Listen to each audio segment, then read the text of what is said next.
The word prana, there is no equivalent word in English, but we can say it's the vital energy. That which we call as the life energy is prana. Prana has 10 different manifestations in the body. But for the sake of understanding, we'll bring it down to 5. These 5 are referred to as 5 vayus or Pancha Vayus.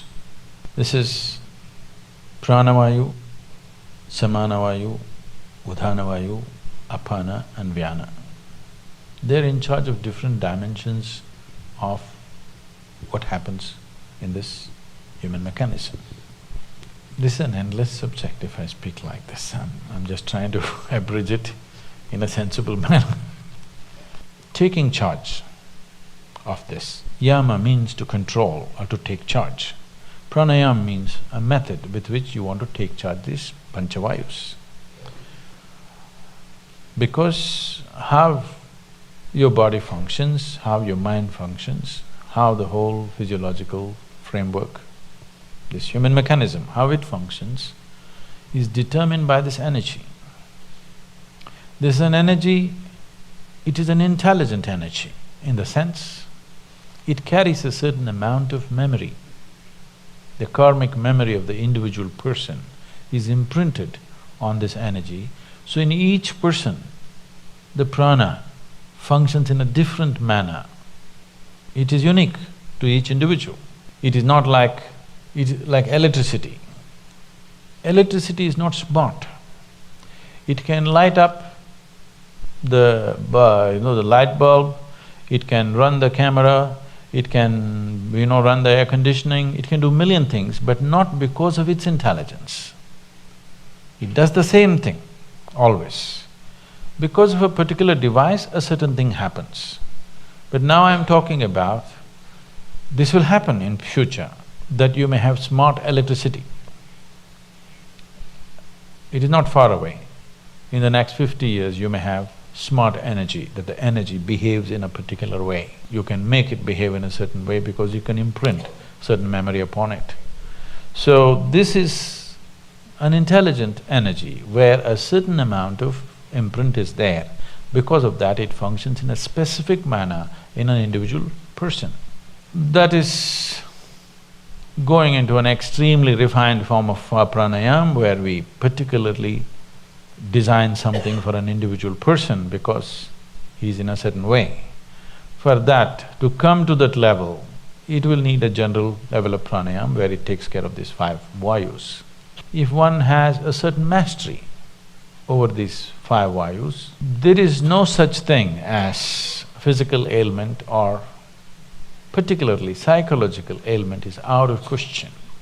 If somebody takes charge of their prana, whatever may be the external atmosphere, whatever influences in terms of reverberations, waves, emotions, other kinds of pressures, doesn't matter what, psychological balance is 100% guaranteed for a person who takes charge of his prana, always.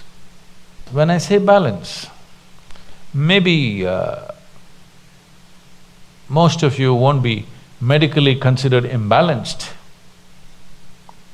but a whole lot of people are psychologically imbalanced. Suppose you have a hand. Suppose this hand simply pops up right now. It pokes into your eyes and it scratches you and beats you.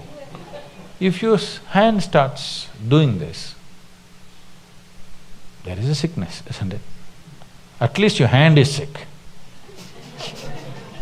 Let me not blame the whole person. At least your hand is sick for sure, isn't it? Well, this is what most people's minds are doing.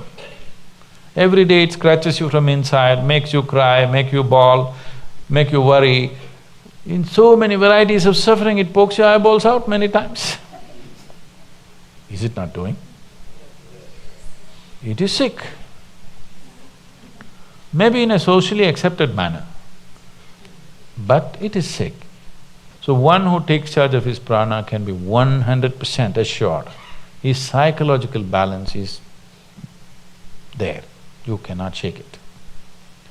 Physiological balance also is there, but physiological ailments may happen due to various reasons. One thing is there are infections and other, organisms who want to live. Yes, they want to live. Another thing is variety of chemicals and poisons and stuff we may swallow knowingly, unknowingly, and it can cause things. So physiological ailment is, I would say, 90% guaranteed that it won't happen. But psychological well-being is 100% guaranteed. If you're psychologically in an extremely good place, 10% of physiological problems are not even a problem, It's not even a problem. Most of the time, what little things that may happen to the body, that's not the thing. What reaction that happens in your mind is the big thing, isn't it? Yes or no? Yes. So, pranayama means you want to take charge of the vital forces. As I said, they have an intelligence of their own, each one of them. Either during birth, after conception, how they enter the newborn and how they leave the dead.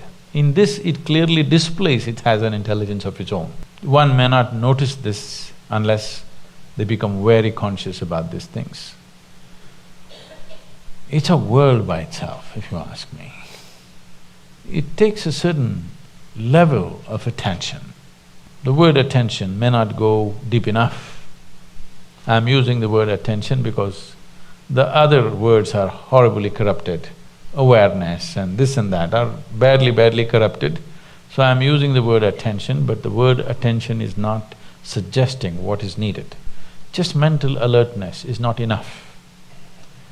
It has to become really attentive. If you make yourself like that, you know how these five are functioning.